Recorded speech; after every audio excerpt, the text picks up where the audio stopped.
being able to subscribe to your Gab TV channel. Yeah. I don't even honestly know how to do it. Right? Should So probably figure it out. what I've been doing is I've been posting my video with my channel link and telling them Hmm. to subscribe because they can watch the show in your feed, but then they don't subscribe to your channel. Yeah. I don't know. You're the only channel I'm subscribed to, so I don't even know how to find other people. Yeah. Are you on there? Because I want to subscribe to you, but I don't know I how. am. I am. I'll have to look for you because Yeah. I think I tried one time and then I just gave up. That's the most I can ask for people is try once. Try once, you know. If at But first you don't succeed, just stop. exactly, just stop altogether.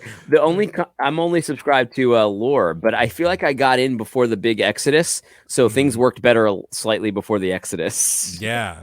Andrew keeps on trying to get Donald Trump to come on the website. I think that could be one of the biggest disasters. So everything would lock up again. You've got to get him to come on, but only once it's ready to sustain it. Right. Yeah. Can he flip you $1 million first to buy some servers and then get Right, you on? right. Exactly. Yeah. Well, welcome to Reformgelical. For those of you who found a channel that we're still live streaming on, That's right. that's right. We are not on Facebook anymore. Nah. Personally, Needs it. not on Twitter. Our Reformgelicals on Twitter, I think. Maybe we'll see. And then on YouTube. Thank you for everyone who joins us live, 7:30 p.m. Eastern time. Yeah. Yeah, it's a good time. You guys get to interact with us. We read all your comments. If you say something piffy or you pay us, we'll make sure to talk about it. Absolutely. Absolutely, yeah. And you can also catch the show on the reruns on the podcast, wherever you listen to podcasts. AD Robles, how you doing today? I'm doing great, man. I'm looking for your channel right now as you speak. And it's a bit of a problem. So basically nothing's changed on Reformgelical except we switched from Twitter browsing to Gab. Yeah, well, I'm not technically browsing. I'm just trying to subscribe to Matt Williams' great show, which, by the way, I have to say, Matt, I don't think I've said this on this channel, but your show has been really good lately. Thank you. I really appreciate Better that. than normal, and I liked it before. Oh. I'm not saying it stunk before. That's funny. Thank you. I appreciate that. I like yours too. I keep trying to watch on Gab, but you don't post shows on Gab. I have to go to YouTube. What do you mean? I post all my shows on. I didn't All of post them? Well, maybe not all of them. Yeah. I mean, I feel like I went to watch one today and had to go to YouTube. Oh, that stinks. I honestly, I uploaded today and it's not here. What's the deal? Come on, Andrew. I did upload today's show, but apparently I didn't. Yeah, I don't like going on to YouTube anymore because I know. get reminded of how many shows have been taken off and how I'm suspended, and that just makes me sad. It is sad. It is sad. So you got suspended? What was the final straw for them? Was it just more of the election stuff? Yeah, but you know what's Yeah. interesting is it was election stuff, and then the last one wasn't even around the election, which was kind of interesting. It was getting involved in local communities, so it was nothing about election fraud whatsoever. They don't like that. Yeah, I was talking about this guy has this strategy. He was on Steve Bannon's show, which Andrew, the founder of Gab, was on Steve Bannon's show, which was really cool. I saw that. But he has this really cool strategy where to take over the GOP, basically the GOP and the Democrat Party too, they're run by committee members, and half the committee positions are empty for the Republicans. And so if he was saying conservatives, I'm saying Christians. If we would just go fill the 50% throughout the country, we would be picking our leaders of the Republican Party. We'd be picking who the nominees would be and all that stuff. That's a good strategy. I like that. Yeah, it is a really good strategy. So that was what I got suspended for. I know it's a good strategy because YouTube blocked it. So Yeah, they don't like that kind of stuff. I mean, anything that's not totally in their control, it's banned. yeah, It's bad. it's so crazy. Did you hear about what Facebook in Australia? So Australia was threat. I don't know. I don't really know the whole story, so I probably shouldn't have talked about this. But something to the effect of they were going to take action to curb the censorship that Facebook was doing, and Facebook basically banned all of their news, all of their government communications on Facebook. It's like, wow. If that's not a red flag, I don't know what is. Guys, you got to get off Facebook. Like I'm not going to tell you what to do. If you want to use Facebook, whatever. But there's no reason for it and you're just encouraging their nonsense. Yeah. Yeah, It's absolutely. and let me just say, as someone who's on the other side of this, I have not a single regret. It's amazing to be off Facebook. I communicate with my brother the old-fashioned way. I give him a phone call, you know what I mean, and we Write a talk. postcard to your PO boxes that you're giving out. I send up a smoke signal, and it's fine. And my mom, she gets to see the kids on other video platforms, and Mhm. and it's wonderful. And I don't have to see nonsense. My blood pressure is like so good these days because I don't see like a stupid post of so and so saying something stupid Right. about Christians being losers or something like that. I don't see any of that. And so my blood pressure is doing great too. Hmm. Yeah, I honestly feel a lot better too. It's been a week for me. I think it's been 3 weeks for you. Yeah, it's been almost a month. And so what's going to happen, I think, Matt, I think Mhm. what they do is they keep your account active for a month after you quit. Okay. And then I think they're going to start to send me emails. Are you sure? Are you sure? We're really going to delete it. And like, I know they're not actually going to delete it, obviously. Right. But Yeah. like, you're not going to be able to get it back. Are you sure you want to leave? And Yeah. there's not even a single fiber of my being that's like, no, I'm not sure. Yeah. Yeah. Absolutely right. I know. Yeah. The last Anyway, one is the last one's going to be like only the government will be able to access your information from now on.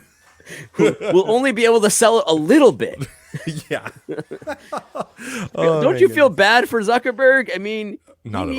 He needs more of that special solution for his eyeballs to keep them wet because on this planet's atmospheric pressure, it's very hard on him. Yeah, that's pretty bad.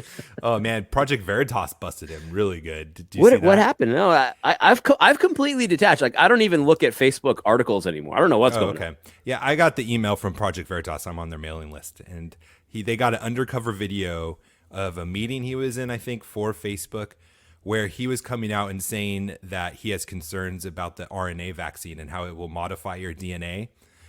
And the kicker is, though, is that if you say that on Facebook, you get banned. I know.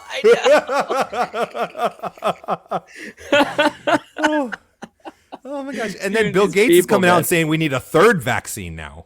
Oh, of course you do. Of Why course wouldn't you? because of variations. So we need 3 of these vaccinations that aren't vaccinations but modify your DNA. Yeah, You still have to wear face masks. You still have to social distance. Why do we need these vaccines again? Well, listen, Matt, what you don't understand is that you just need to do what you're told because that's how you love your neighbor.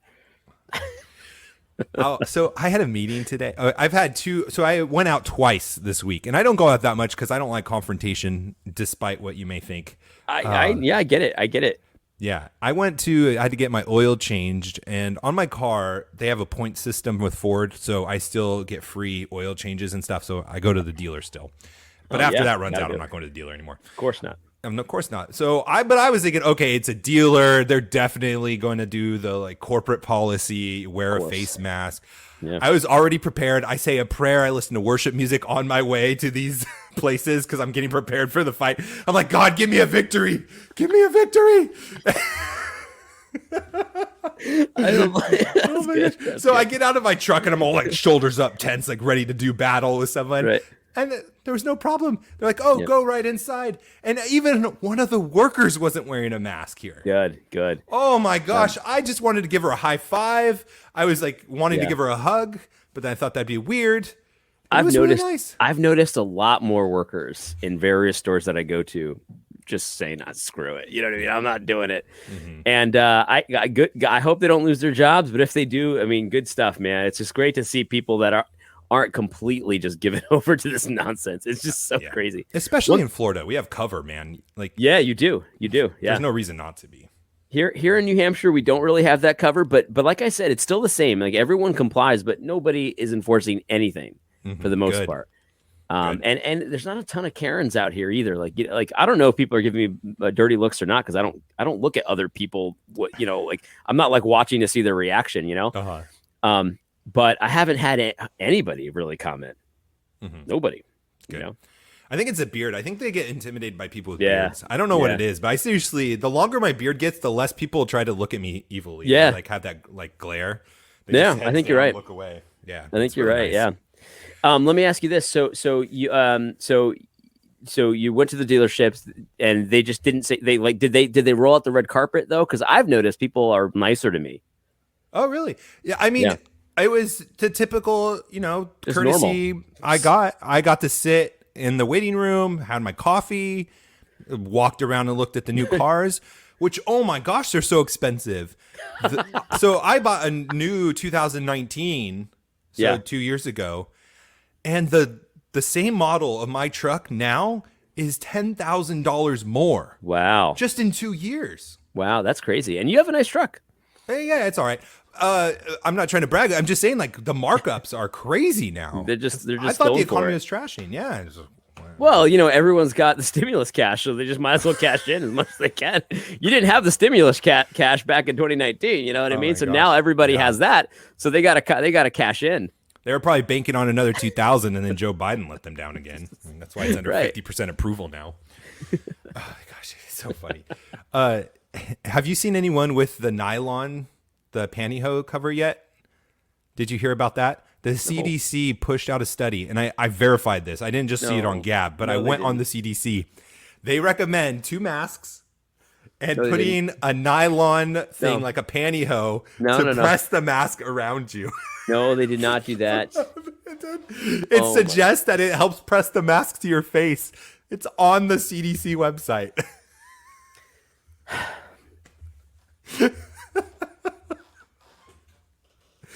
I might it's do so that bad. actually.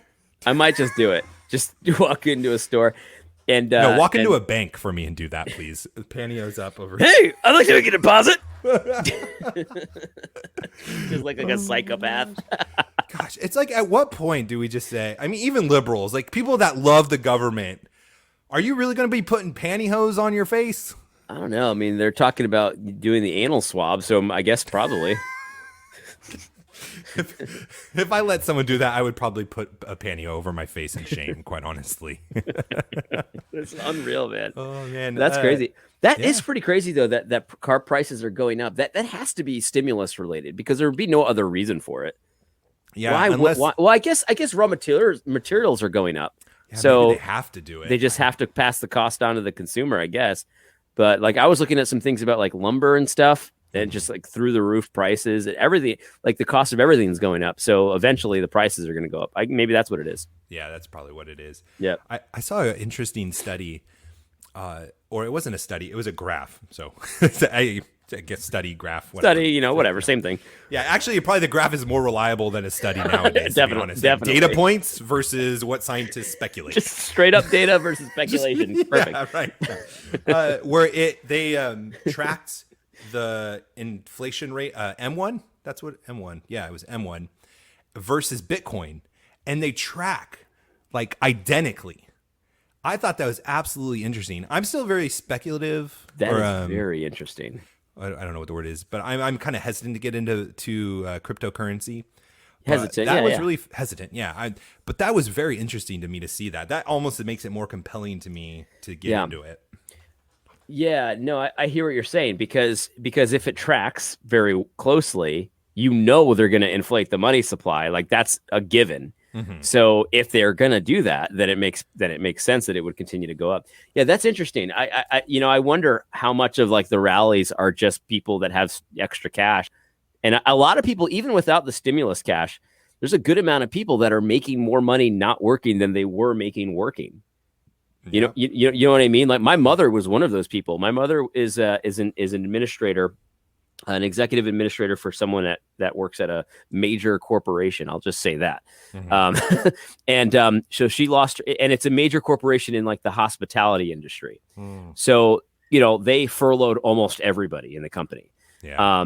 And so she wasn't working, and she was actually pulling in more than she was when she was working with just the unemployment and the bonuses that they gave to unemployment.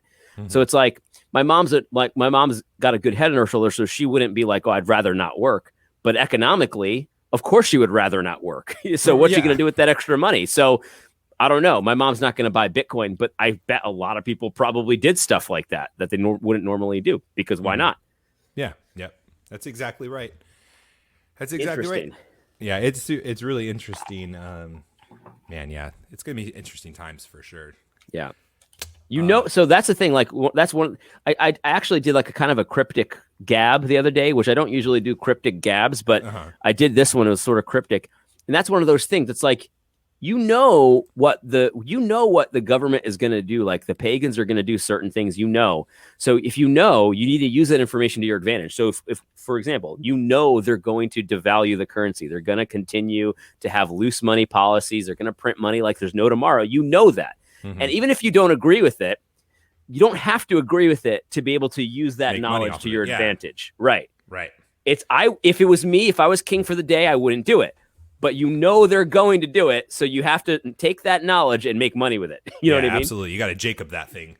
You got to take those spotted lambs and make it work for you. Exactly. That you got to Jacob those things, right? Yeah. Exactly. And that's the kind of thing I was talking about, like that. There's other things too. The media is going to lie to you about things, about how bad or how good things are.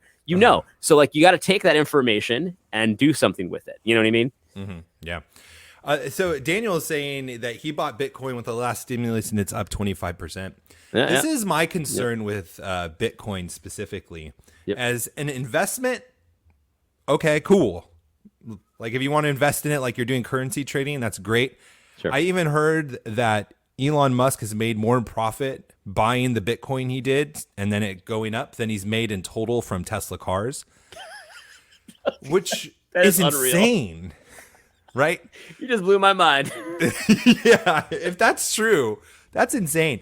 But what happens when your currency if we're using this as a currency and it's supposed to replace modern currencies, that presents a pretty big problem with deflation. It does. Yeah.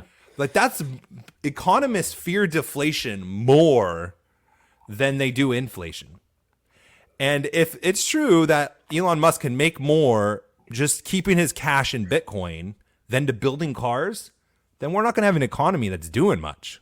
Right. That's a really concern. I wonder what Bitcoin enthusiasts would say about that. Yeah, that's interesting.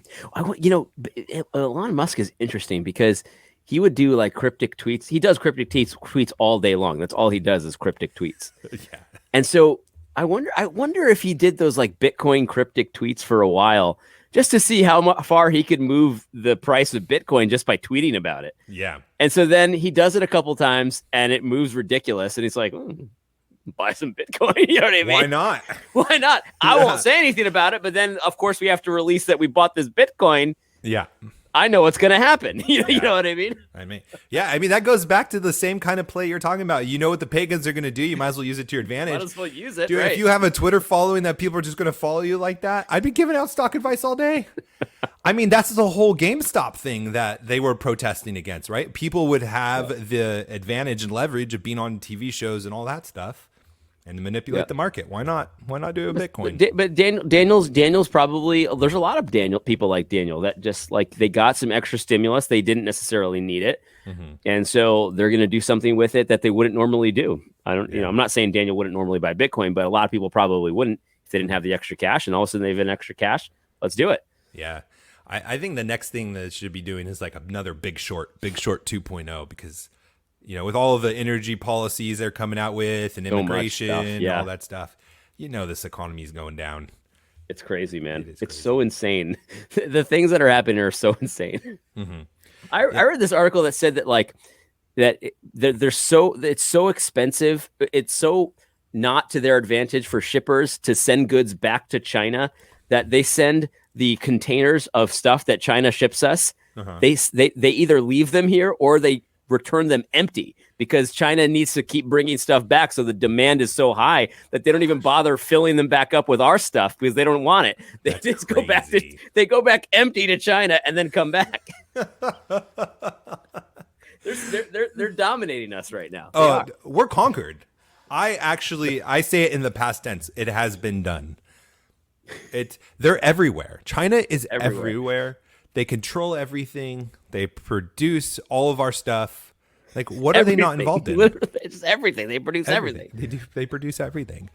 Yeah, it's going to be really interesting.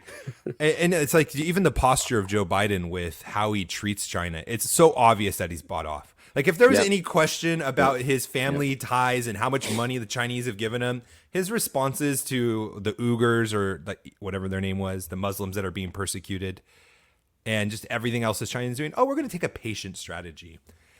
It's terrible, man. It's like the Chamberlain of our time. I think I gabbed that the other day. Yeah, but he's just being he's just being presidential. Like this is what we wanted. We wanted a normal president and one that would be stately, that wouldn't make people mad on Twitter. Are they mad? I think they are mad at him on Twitter. I can't verify because I'm not on Twitter anymore. I don't think anyone likes him anymore. I mean, if he's at 50% approval right now, that's bad. That's 7% less than Trump was at 2016. Yeah, but he's just got a compassionate heart. He's a good, solid man, Oh my gosh. So we're not on Twitter anymore. And I think I told you this before we started recording, but the only time I miss being on Twitter is for show prep because I love going to see what Big Eva has to talk about, I pose this question to you. Like, how many Big Eva people do you think have been deplatformed or deleted or anything like that? Zero, right? They've got nothing to fear. Nothing to fear. Like if you're in the comments listening to this right now, if you know somebody that's Big Eva, that's woke or something like that has been deplatformed by Twitter, Facebook, YouTube, had a video pulled off, I'd love to hear it because I bet AD is right. I bet zero Big Eva people have been deplatformed by the world. No, there's what could they possibly say that the world would object to that much? I mean. And if there was something like that, they would change their opinion. They would apologize for the hurt that they caused and stuff, and then they would change their opinion. That's how it works. Yeah, absolutely. I knew a guy. Oh, should I tell a story? Yeah, I'm going to. Yes, I'm not going to tell I'm not going to give the details. But basically, what happened was he quoted Doug Wilson on something about men and women, so like about masculinity and femininity, and it was a quote. You know how Doug is. he uses words, and he just obviously there's a portion of it that's to get a reaction, but he actually means it. Anyway, so he quoted him in this article, and it was a very nuanced, like a typical Big Eva article, very nuanced, very kind of weasel, kind of. But he quoted favorably Doug Wilson, and that was it. So the feminists were freaking out. All the typical players. Well, how dare you? He's a bigot. He's this and that. He's a misogynist and freaking out on this guy. And so he believed this was right. This quote was correct. The next day, he's apologizing. I'm so sorry for the hurt that I caused. But I happen to know for a fact he believed what he said was right. Yet he's still apologizing. God. See, that's why Big Eva has nothing to fear, because they will do exactly what the social justice advocates and all the pagans want you to do. Is they want you to grovel. Yeah. And when you don't grovel, then they deplatform you. And the thing is, you got to not care about that. You know what I mean? Gosh. So of course they won't get deplatformed because they'll grovel. Yeah. Yeah. The chat's blank. No one has provided any evidence or support whatsoever. Yeah. None. Why are we such losers, man? We're just losers, AD. I don't know, but I don't listen. I saw this article. I made the mistake of actually reading it. So I did a video about this article and I hadn't read it, and I said I was never going to read it, but I fibbed. I did read it. And it's way worse than I thought it would be. What's the article? This article is called "All Christians Are Losers" in quotation marks. All Christians are losers. And it starts off talking about, if you're a Christian today, then you're a cultural loser, because our demographics are garbage. We're losing power, and we're losing respectability because nobody respects our beliefs anymore. So you just have to lose well. And it's like, okay, all right, maybe I could see something like that. Yeah, because people don't like you, so you have to not care. You know what I mean? You have to not care that they don't like you. Right. Maybe that's what he means. No, that's not what he means. Of course not. What he means is, so this is the whole point of the article. He says that Peter, when Jesus was arrested, is a parable, a living parable for two ways to lose poorly. So you don't want to be like Peter. Okay. The first way is that when the Pharisees came to arrest him, Peter gets out his sword, because he's going to defend Christ, and he senses that his power is about to be lost, so he's going to fight back. but Jesus rebukes him. You can't fight back. Uh-huh. So see, because Peter couldn't fight back, we can't fight back. So we can't fight. That's losing poorly. Got it. And then, of course, the other way to lose poorly is to capitulate. So later, Peter denies Christ so he can stay warm by the fire with his buddies. So that's the other way to lose poorly, like to capitulate completely. So there's a middle way, a third way, where you don't fight, but you also don't capitulate. That's the way for a Christian. It's the gospel-centered way. So what is left? Well, I don't know. it's just gobbledygook. I don't know. You just write articles. That's all that there's left. But the thing is, like this is the point, though. Like, it's Peter was not supposed to stop Jesus from going to the cross, right? He misunderstood Jesus's mission, right? Obviously, we get that. Jesus was going to go. In fact, at one point, he says, "I'll never let you go to the cross." And Jesus says, "Get behind me, Satan." That's satanic to not let me go to the cross. 'Cause that's my whole purpose, right? That's my whole purpose for being here. That does not mean you do not fight the culture war. That's a non-starter. That's not related in any way. That does not mean that everything that you do, you should expect to lose, and don't fight back. Just accept it. You're losing. Right. Yeah. That's not true. Gosh. Yeah. Someone's saying, "Oh, can you say eisegesis?" Exactly right. That's exactly right. What it Unreal. So, like, Christian losers, like, can you imagine, like, if that was our marching orders? Like, you're just a bunch of losers, and you're gonna lose. You're just fodder. Just go out, get persecuted, go get taken advantage of, and just and it's just going to be how it is forever until I come back at some point. Yeah. Matt, like, can they? I know you're not post-mill. I know, right. but like, can you read the New Testament and come to that conclusion? Like, we're more than conquerors. We're ruling and reigning with Christ. You know, the kingdom of God is like leaven. It just grows and grows and big. And then come across with like, "Oh, you're just going to lose all the time. Loser." Yeah, I honestly, I don't get it. The only explanation I have is that we've been conditioned to read the New Testament that way. Yeah, we have. Not because the New Testament tells us to, but that's just the tone that has been read into it as we go. So even if a passage doesn't specifically say it, like for Peter chopping off the ear, that is then extrapolated to mean that we just need to be docile and eunuchs and never fight back and never take a stand and just let things happen. That's right. That's right. It's sad. It really is sad. I think that we have to understand that there's different roles for different people. Like, and even Mark here, you know, Mark, I appreciate what you're saying here. You know, 11 out of 12 of Jesus's disciples were martyred. Does that mean that 11 out of 12 for perpetuity, forever, should be martyred for Christ? And that's how the kingdom of God is. It just is that way. I don't know what the percentage is there, but let's just say it's 95%. I'm not good at math, Matt. Maybe you know exactly the percentage here. But like, the point is, like, let's say it's 90% of Christians were martyred of his disciples. Does that mean 90% of Christians must be martyred forever? Is that the definition of losing? No, that's not the definition of losing, because the thing is, 11 out of 12 of Jesus' disciples were martyred, but then culturally, that entire area became like dominated by Christianity, completely dominated. That wasn't losing. You know what I mean? It's different than what this guy in this article is talking about.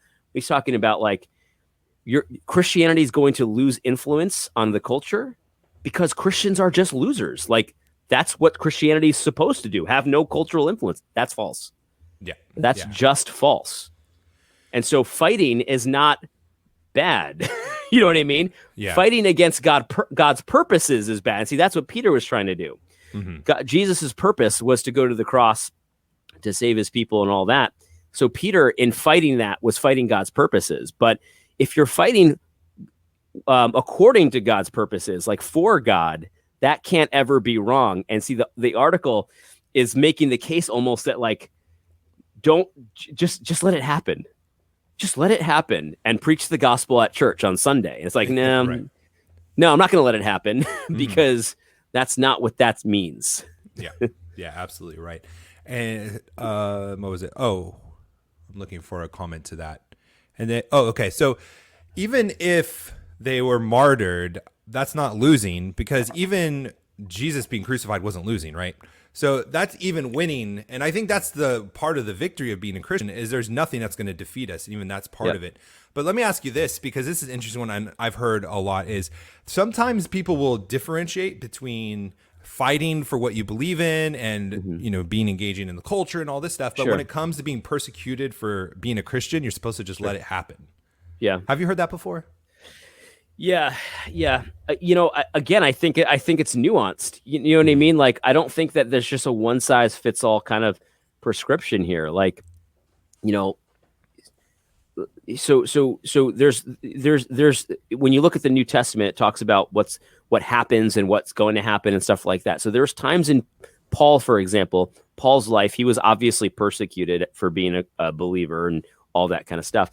There were times when he allowed himself to be arrested. There were times when he escaped. There were times when he took advantage of his Roman citizenship, and there were times when he let it happen. So it's like, you know, they're all options for people. Right. So we can't have a religion that says that the only option for you is just to let the culture go, and that's it. You're a loser. Christians are losers. That's it. Yeah. That's not true. It's not true at all. And I think we've been kind of conditioned to see it this way. And I just don't think that that's the case at all.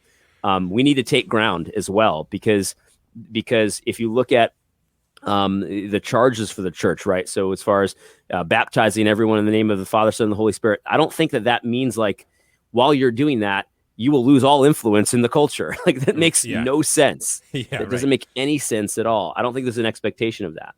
Yeah. Mary says this, doesn't Christianity thrive under persecution? That's been my understanding. Sometimes, but sometimes not.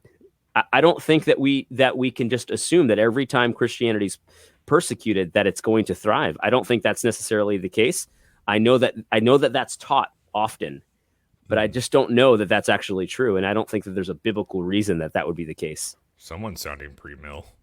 I'm just saying. And you know, another good example too of not just how dare you? It stings because it's true. Another example though of fighting back or not letting the crowd just take you is Jesus. There's several times in the Gospels where he walks through the crowd, right? And he wasn't able to be taken until it was his appointed time. It's a great point. And honestly, I don't see anywhere in the Bible where it says that we should just let people kill us or let people take us away and feed us to lions or persecute us or cut off our ability to eat. I see that happens, but I don't even see anywhere in the Bible where it says you should let it happen anywhere. And so as long as it's within my ability, I'm going to resist it. If I have a chance that I'm going to escape from being persecuted unjustly, unfairly, I'm not saying like if I did something wrong being punished, but like if someone is going to come and try to give me a shot or throw me in jail for preaching Christ and I can get away, and I think that's the most likely chance of success or the best outcome possible, I'm going to do it and be free of my conscience. Yeah. I mean, like even for example, the Canadian pastor who got arrested and who knows where he's at, no one can see him anymore. If he would have fled and not been arrested and had some way of escaping, like I wouldn't think he was sinning for that at all. Would you? Right. No, not at all. Right. Not at all. Yeah. Fleeing is an option. It's definitely an option. I think here's the thing too. Like we have to understand that preaching the gospel and the spiritual realities of what happens when we do that, it's not separate from what happens in the culture and what happens in the physical realm. Like it's connected. It's totally connected. So we can't say, "Oh no, we win the battle through preaching the gospel. That's why we're cultural losers." Like that makes no sense because then we're actually not winning the battle through preaching the gospel. You can't. It can't be a secret gospel. It can't be a secret influence that it has no effect on reality. It has an effect on reality, and so we might be in a period of let's just call it a downswing, right? We're in the dip right now, right? Yes. It's like Palantir, the stock Palantir. It's on the dip right now, but you might want to buy in on the dip because it's not going to stay going down forever. And so here's Prager Frogger here. I think this is dead on. John the Baptist had his head chopped off for fighting the culture war because he was calling out adultery for a pagan politician. That's right. Yeah. And he was martyred. And you're like, oh, that's Christianity losing. No, it's not. That's progress, because he was doing it according to God's principles. You know what I mean? Yeah. He wasn't doing what Peter was doing. For example, Peter was like, yeah, Jesus, I know you've taught me over these years. Your mission is to go to the cross. Your mission is to do this, but I'm going to stop it, because what we really need is a sword. We need to fight. Like, that was different, because he was doing it against what God wanted to do. John the Baptist was doing it with God wanted to do. Yeah. You know what I mean? You know, it's interesting. Like, I totally agree with you. It's like people have separated victories in the spiritual world, but not the physical world. And just in the Bible, they're always tied in together. But at the same time, it's like people don't expect but then they work and they do things in the physical world, and they don't see, or they do like the spiritual things in the physical world. So there's like some kind of connection to them. But whenever there's any kind of evangelical or evangelizing the world, making disciples of the world, then it has no connection whatsoever. It's really disconnected. Yeah. And this is the big difference. It's a big difference between how effective you think the gospel is going to be. Obviously, every Christian thinks the gospel can be very effective, so no one's doubting God's power. But what people do disagree on is how effective God intends the gospel to be. I think He intends it to be extremely effective. I think that before it's over, basically everyone's going to be a Christian, like an actual Christian bowing the knee to Christ, and it's going to be the dominant force in all world affairs. And Christians are going to be, nations are going to be bowing the knee to Christ. We're going to have Christian law. We're going to have Christian worship everywhere. I'm not saying every last person will be Christian, but what I am saying is that it'll be unusual for someone to not be a Christian. I think people are going to. So I think that's a future we have to look forward to. So at the end, when Christ comes back, you don't think everyone's going to be a Christian. You just think it's going to be the social norm? I think that most people will be Christians. Interesting. Yeah. So what is the trigger then for Christ to come back? The trigger? Yeah, now correct me if I'm wrong. I just might be ignorant from my pre-mill camp. But isn't the idea that the world's going to become Christian, and then once the gospel is won and the church has conquered the earth, then Jesus is going to come back? Oh, yeah. So like you're saying like what's the point? Like, let's say like the cutoff point would be 1,000 Christians. Like, so as soon as there's 1,000, then that's the trigger. Yeah, I mean, it's obviously a number game, right? I mean, that's what the post-mill position is. I don't know. It is to some extent. No, I don't know what the trigger is, but what a squish answer. Come on. What do you think? I don't know. I mean, okay. So some people could not be saved still. Like some people could, like when all like at the very end, like the very end when the post-mill vision has come true. Is everyone saved? Are some people saved? Is it the Presbyterian understanding where some people are Christians but not the elect? Yeah, no. Okay, yeah, I see what you're saying. So, okay. No, not everybody's saved. No. Oh, okay. Is that a normal post-mill position, or is that just your position? Oh, okay. Yeah. Yeah, that's interesting then. I need to do some more research on that then, because what is the it seems like to me in the pre-mill world, there's a trigger. There's a kind of like the framework laid out in Revelation and Daniel, what's going to happen. But in a post-mill, it's just basically anytime God sees fit, but it's going to be when the church is kind of taken over. There's not really like an event or a milestone, I guess, is lack of a better word. Right. Well, I wouldn't say there would be like a number or like a percentage or something like that. It's just my data analysis coming out. No, yeah, you're just a nerd. That's why you're asking. I don't think it's something like that. I don't want to say there's no trigger though. Like I'd probably want to like revisit some of that stuff to make sure like there's not something that that I would say would. I'm gonna get you in trouble with the post-mill camp. But it wouldn't be like a trigger like what you're asking about. Definitely not like something. Like that. Okay. Yeah. Interesting. I think Israel is going to come back to Christ as well. Like I think that maybe that's like the closest thing to a trigger. Like I think that Jews are gonna be made jealous and they're gonna come back to Christ. Really? That's but I don't know if that's. I wouldn't call that a trigger, but like that needs to happen for sure. Mm-hmm. That's really interesting. That makes the post-mill vision or the understanding more real to me, like something that's plausible. Good. Because I see a lot of like promises and covenants with physical Israel that haven't come true. And I don't want to have problem passages. And I think that those still kind of need to happen. Yeah. So if Israel's just completely out of the picture, what happens with those? Like those become problem passages for me. Is like what Doug Wilson says. Yeah, I don't avoid. Definitely, and I don't think that they're completely out of the picture. Interesting. I'm not in that space. No, not at all. Yeah. Wow. I thought that was just a typical post-mill thing. See, you learn something new every day. There you go. All right. So here's an interesting thing, completely switching topics, but it is kind of end of the worldy, at least for the globalist. I was showing, I sent you this graph. I'm not going to be able to pull it up because now AD and I only talk on the phone and I don't have the screen. But basically, there's this chart that shows 400 years of basically between 1600 and 1750, an ice age, a mini ice age, they call it.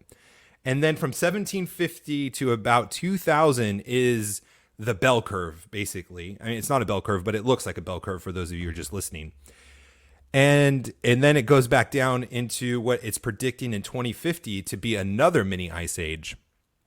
And it's based off the sun, which to me seems way more plausible, right? What a total surprise. Wow, this is a plot twist if I've ever heard one. You mean the big burning ball in the sky is what actually controls the climate? Yeah. Okay. Yeah. Like during the day it's hotter than at night usually. Okay. Just over 400 years. Tell me more about this wild conspiracy theory. Conspiracy theory. But under the picture, it shows 6 different images of snow falling for the first time in 15 years in like Libya, and it's being really cold, record breaking in Saudi Arabia. And this is all stuff that's coming out today. What's happening in Texas and all this stuff. And I think it's really fascinating when you compare it with the global warming crowd and what they're trying to do, because this makes sense to me that the sun actually controls the weather. And when there are solar flares, that it actually heats up and that the activity is kind of dying down. It's going to make us have colder weather, like what we've kind of been seeing. And I'm not like this crazy anti-science guy, because I even hear scientists say, oh, there was a solar flare and tomorrow is going to be hotter because of it. Like they believe that that's a thing too. But what's diabolical and interesting to me. This is so ridiculous. No, this is just so ridiculous that it could be this simple. I know, right? And that we really don't have anything to do with it. Like this thing, like that, hundreds of times bigger than the Earth, that is a heat source, might be the main driver. Shocker. Of weather.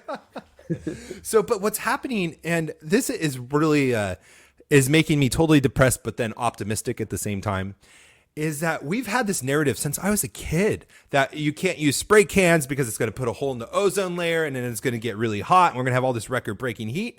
But in fact, we're getting more and more records on the cold front, and we're getting these places like in Texas where their infrastructure isn't even designed for it. Yeah. And we have these global warming people like saying all this stuff and getting us prepared for it to be the opposite of it. And but the consequences of that are just shocking to me, because people are not preparing for it. They're going the other way with it. And they're building homes a certain way. They're having different codes for their piping and for their infrastructure, where it leads to Texas being frozen. Like, do you think that anyone's ever planning for it to get colder? No, everyone that's in the zone and wearing their face masks, they're all planning on it getting hotter. And we're seeing tangible destruction from this. It's really sad. It is sad. So it's in other words, it's like, this is another one of those things where it's like, if you know that these people lie all the time and they've got their agendas that they're going to push them, and you know that they're often wrong, you need to figure out how to use that information to your advantage. So don't be reliant on these infrastructures that are incapable of surviving if things don't go according to what they say they're going to go. Right. Yeah. Right. If you and I think one way to do this is just kind of a practical way. You see a lot of these guys like Obama, or any of the politicians that preach this global warming disaster coming up. See if any of them own any beachfront property. Yeah. Lots of Al them Gore. do. Yeah. Lots of them do. And they would never do that if they actually believed what they were saying, that there's going to sea levels are going to rise 3 feet and this and that. And they have like a multi-million-dollar house that's 3 feet off, the water kind of thing. Yeah. So it's like, they obviously don't believe it. So then like you can kind of see, okay, well, they're probably wrong about this, or they're just lying, or they're just pulling the wool. So you don't want to like put yourself in a situation that's reliant on them not lying if they are obviously lying. Yeah. Yeah. And and this is what makes me depressed. And then I'll tell you what makes me hopeful is that everything is breaking to me. Like the science community, they're totally lost. They've bought into the evolution lie. They've bought into global warming. And so the decisions don't match with reality, that we're actually getting colder, and they make poor decisions. And then our politicians are, the finance world. I'm still watching GameStop and silver, and they're being manipulated still by people. And all of this sinfulness that is the consequence of rejecting God is totally ruining people's lives. I mean, there's people dying right now in Texas because none of their infrastructure is prepared for this. But if you would just look at the actual data and the charts, like the data points, not a study of the future, not a model, but the data, you would see it trending colder. Yeah. Maybe you would start to build homes and stop building wind turbines that freeze when you know it's going to get colder. Well, but they don't. No, but we need to have renewable energy though. Because of global warming. This is just a freak disaster. It's all frozen. And so that's what we're pushing. And we're still like the Green New Deal thing is still being pushed by Biden right now. We're heading into a ice age where it's all going to be frozen and we're not going to have any power anymore. So I'm going to be great. Like you're in Florida, you'll probably be a little too cold, but I'm used to it. You know what I mean? Yeah. I got a wood stove. I could heat my house with wood. But there's so much, like your pipes are different, your insulation is different. There's so many different things. That's so true. And it's not just heating your house. No, there's so many different things, and no one's even thinking about it because they're all assuming global warming. It's sad. Dude. What? Mary here says, I don't know if you know anything about this, Matt, but Mary says tree ring dating speaks to the Earth temperature fluctuations going back centuries. So like you cut a tree and you can see like how many years old it is, and like the larger the ring is, like the more like warm it was or whatever, because it grew more that year. So apparently she's saying, I don't know if this is true, she's saying that if you look at the tree rings, we've been having global warming in cycles and mini ice ages for centuries. It makes sense. It does make sense. No, I mean, what doesn't make sense is that our activities have caused the Earth to change in temperature ridiculous amounts. And taxing us more is going to solve the problem. And that makes the least sense of all. Yeah. If you just pay more, we'll figure this out. Guys, if you pay more to the people flying around in private jets, it's going to be good. It's going to be fine. It's going to be fine. And that little girl from Sweden or whatever her name is, wherever she's from. How dare you? Yeah. I forgot. Just pay her too. Yeah, she knows. She knows. Man, someone asked Bill Gates about that. It was a couple of weeks ago or something. And it's like, you're so concerned about global warming and all this stuff, but you fly around in a jet all the time. And his answer was, yeah, I know, but it's important that I do it. And I spend $7 million offsetting it in carbon credits. It's like, I just pay an extra $7 million.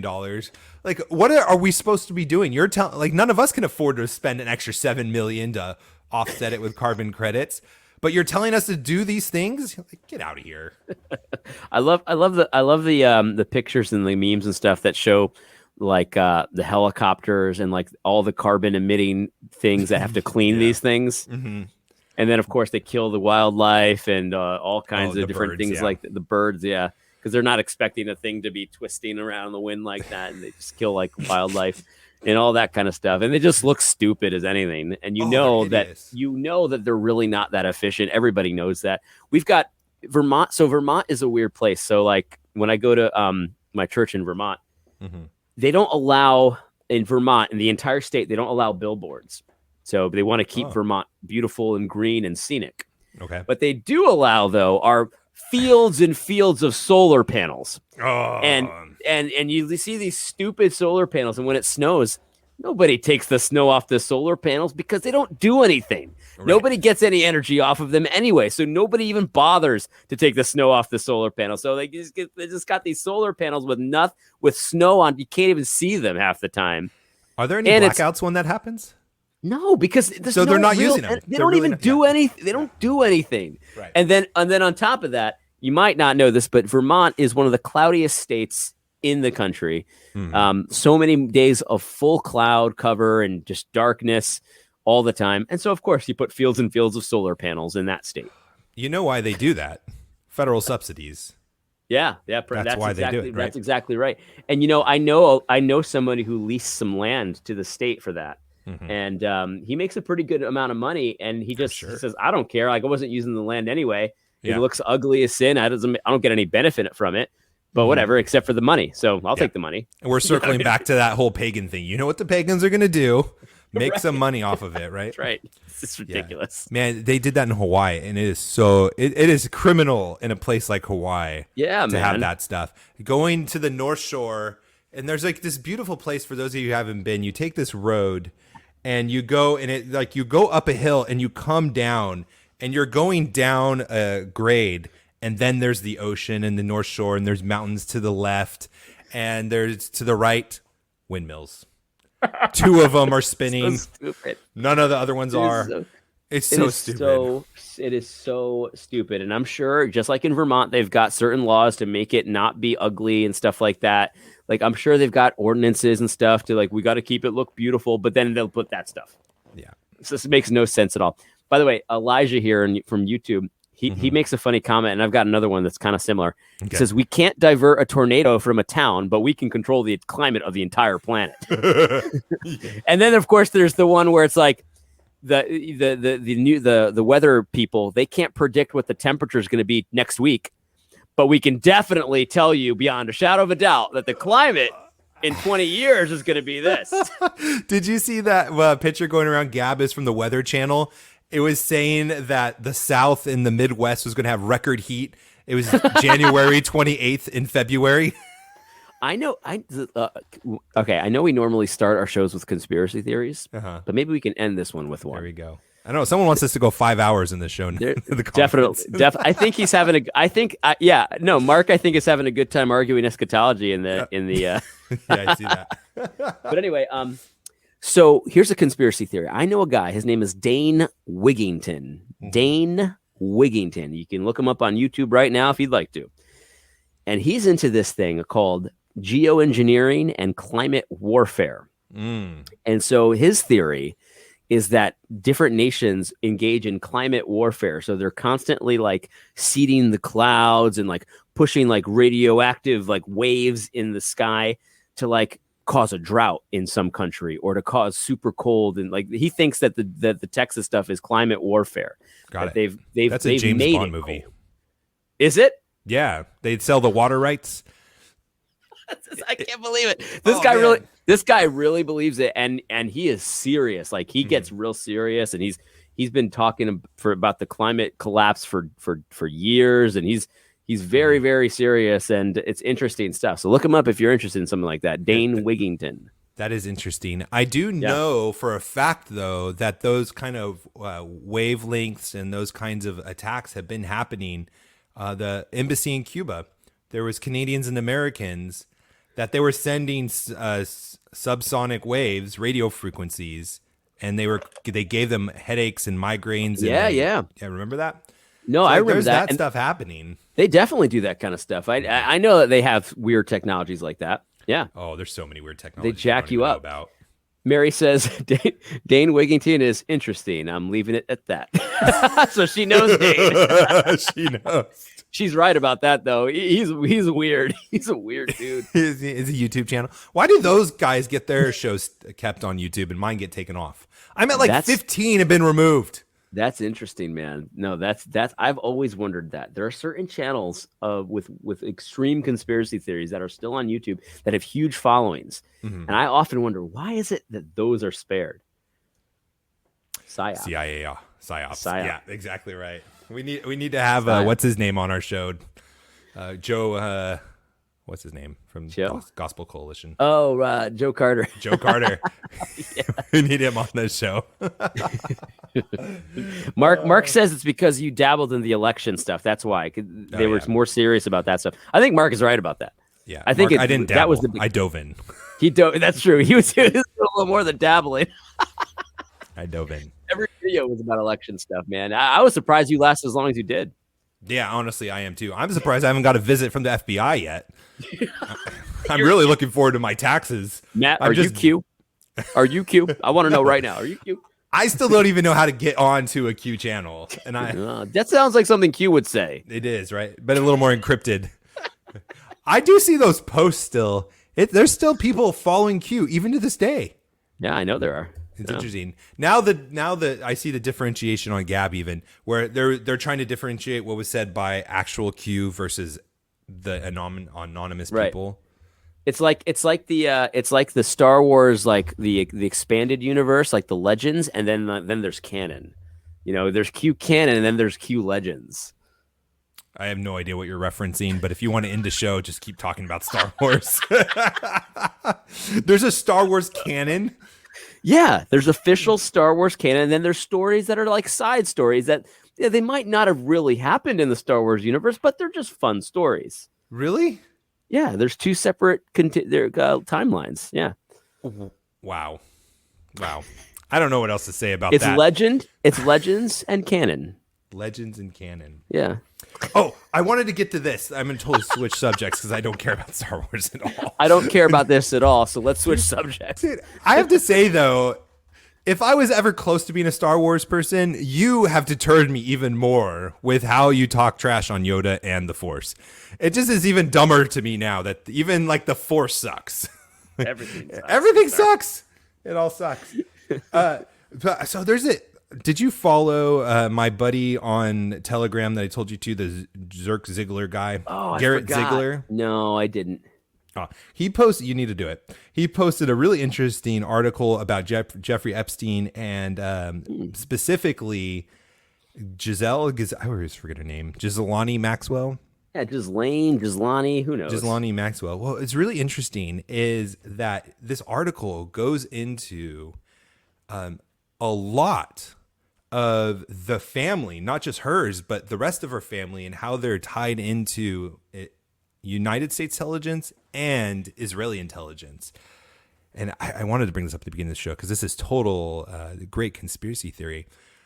But that totally makes the most sense to me. I'm not going to lie. Yep. I've heard of this as well. I don't know what he said specifically, but I have heard about her family and her interactions with Israeli intelligence in particular. Yeah, it's really deep. And he has specific, it's not him that's writing the article. He just shared the article, but the article goes into how they were selling specific software and they were actually working for, what are they called? Not shadow companies, but basically front companies for both Israeli and the United States intelligence. And, you know, like we've speculated before, like maybe that was something that's why he was doing what he was doing. It was some kind of intelligence thing, blackmail or whatever. And the more I find out about this, I think that's right. But the other interesting thing about this article, makes sense. It does make sense, right? Yeah. The other thing that's interesting about this article, though, is the software that they were selling to other governments had a backdoor to manipulate and to spy and to see like what the governments were using the software for, and as a way to get into their computer system. And this was back 10, 15 years ago, which, you know, on the cusp of what I was dabbling in, the election fraud stuff with the elections with the same exact stuff. Like, oh, it kind of makes sense that that's what governments do. They sell software to other governments that has the ability for it to be manipulated and backdoored. Okay, pretty consistent with what we've been hearing. basically, this is standard fare, business as usual. Standard fare, yeah. And like honestly, if I was a government, I would do that. Well, why wouldn't you? Why wouldn't you? That's exactly what you would do. Especially when you're like the Israelis. They're like the most elite. They do whatever they want. When you're in the if you're a government, then you are already the shadiest person alive. So of course you're going to do shady stuff. I know, right? Yeah. There's no breaks for them, especially when they get to do it in secret. It's like you guys are already corrupt. The founders took like so much care into separating the three equal powers, and then we decided it was a good idea to give unlimited funds to a group that doesn't have to report to anybody. Yeah, Go great wild. idea. Great idea. There are no brakes on that train, Matt. You are 100% right. There's no breaks. There's no breaks. And so this is my conspiracy theory that I really want to leave you with. I think all this cryptocurrency is just that too. I think the government, whoever created it, and like specifically Bitcoin, I think it is controlled. And I think people that have lost Bitcoin, I think that's been actually the government behind the levers with it. So let me say something about Bitcoin in that regard. I've often wondered exactly that there's some way that they just have backdoored this, and they've got the best minds on this. And Santoshi is just a whatever. Satoshi, he's just the name that they came up with. There's no real Satoshi. That's just the CIA. They still haven't found the guy, right? They don't know who he is. Nobody knows who Satoshi Right. is. Yeah. Yeah. And then so like if you wanted the same thing, just like what these governments are doing with the software, is you make a backdoor in it and then you sell it like it's the most secure thing in the world. Yeah. That's exactly what they've been doing with Bitcoin. Guys, they can't track you. You have your own encrypted code that no one else is going to see. We promise. But no one knows who made it. I don't know about this tech stuff, but that's one of my biggest hesitations. It just seems way too convenient. And it just seems like it seems like something that these shady whats would do. And it's how you get a global currency. Interesting. There's there's been such a push for it, and it's always failed. The euro is, right. Great Britain, right? Yeah. I don't know, man. I don't know either, but that's my hunch. I like this conspiracy segment at the end because that it gives us something to really it gives us something for our audience to really think about, because the rest of what we talked about is nonsense. So like now we can think about Israeli intelligence, the secret CIA program of Bitcoin, and what was the other thing I remember? Geoengineering and climate warfare. Yeah. Mm-hmm. I'm amazed anyone listens to the show. They like it, man. These people love it. I love it. It's great. I didn't even get to everything I wanted to talk about, but that's the frustrating part. So I guess I'll save it to next week. I mean, I wanted to talk about women are not the problem, according to the Gospel Coalition. Oh, okay. So I told you we're going to end this show, but I told you I went to go read this loser article. Uh-huh. Against my better judgment. I wish I didn't do it, but when I went to the main page, I saw the headline of that article. Yeah. The women are not the problem, and I didn't click it, but I was like, "Oh man, I'm sure this is gold." Yeah, I'm sure it is. Is it gold? I only read it loosely to know what it was. It was basically, hey guys, we know Ravi Zachariah was an abuser, but that doesn't mean pastors can start ignoring women. They're not the problem, so stop. It's just one of those things. It's just like, pastors, ogres aren't really like the problem. It's like everyone already knows that ogres they don't exist. We know that women aren't the problem too. We already know that. Why did you write this article? Dude, it's basically what the left said about Mike Pence not going to dinners by himself with a woman. Oh no, that's what they're arguing. No. I'm sorry, I misunderstood what you were saying. So what you're saying is that the article is encouraging you to continue to meet with women privately and continue to. Well, I don't know if it's like saying privately. I didn't read it that much, but it was basically saying like pastors don't neglect the women in your church because you might be tempted to do what Ravi Zachariah did or whatever he did. I don't know. Yeah. Okay, so we'll have to read this because if their premise is, listen, you shouldn't neglect the women in your church just because somebody else, was assaulting them. Did that article really have to be written? I doubt it. Does that article really have to be written? I mean, I'm concerned that well-intentioned guardrails have the potential to harm women. Pastors and church leaders, whatever actions you take to fight for purity, it's important to remember, women are not the problem. So draw near to God, don't withdraw from women. That's really good advice, because I know that there were a lot of people that were thinking that we should just completely ignore women. Yes. You know what I mean? I heard the Ravi Zacharias stuff, and then I went to church the next day, and I started shouting, "Unclean! Unclean! Get away! Get away from me! I shall not even look upon you. You shall not pass the pew in front of me." Just to be safe, I'm gonna send my wife away. Just to be safe. That's what the first thing I thought when I saw the Ravi Zacharias situation as well.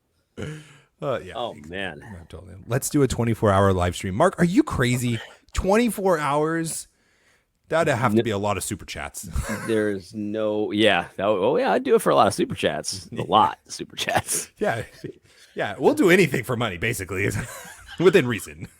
We won't talk to women. They're the problem. Definitely not, because of the situation of other people's problems, that other people were doing bad things. I am just going to avoid them altogether. In fact, Mary, you have to leave the chat. I don't even want you in the chat. Debbie, gone. You guys have to leave the chat because of what someone else did. Now I have to neglect you. Mm-hmm. Yeah. But wait, we don't, Matt, because I saw a Gospel Coalition article that said we didn't have to do that. Great. Oh, we're good. Thank goodness for Gospel Coalition. Because if it wasn't for that article, I would have kicked out Mary from the chat, and every other lady in the chat. I would have kicked them out. Because that's my first thought, was like, I have to now neglect women. Yes. Shun them. Oh gosh, dude, they must think we're complete idiots. They do. It's insane. The articles that they write reveal how condescending they are to just the populace of Christianity. Totally. They really think we're losers. They do. They really do. It's like we're like Neanderthals. It's like, guys, someone did something bad. I have to avoid women. I don't even know what to think about this. I don't even want to talk to them. We have to neglect them. That's the only solution to this. We must neglect them. That's how they used to talk in caveman days. In the caveman, that's how they talked. Gosh, it's so bad. All right. Or I'm wrapping this up because it will go forever. This is getting worse. This is by getting the worse minute. and worse. So, goodbye, but we have everybody. a ton of viewers right now. So thank you for everyone who's sticking around. We love you guys and you women. We will not. You're not banished. Yeah, Yes, you're not you can banished. stay. Yes, we don't read the Gospel Coalition anymore, so you're safe here with us. Thank you for everyone sharing the show. If you enjoy the show, I'd appreciate you guys sharing it. Thank you for everyone who supports us on patreon.com/reformgelical. And we will talk to you next week, Lord willing. God bless. It's not that he was like meeting with women, like he was traveling with a personal masseuse. It's a little different.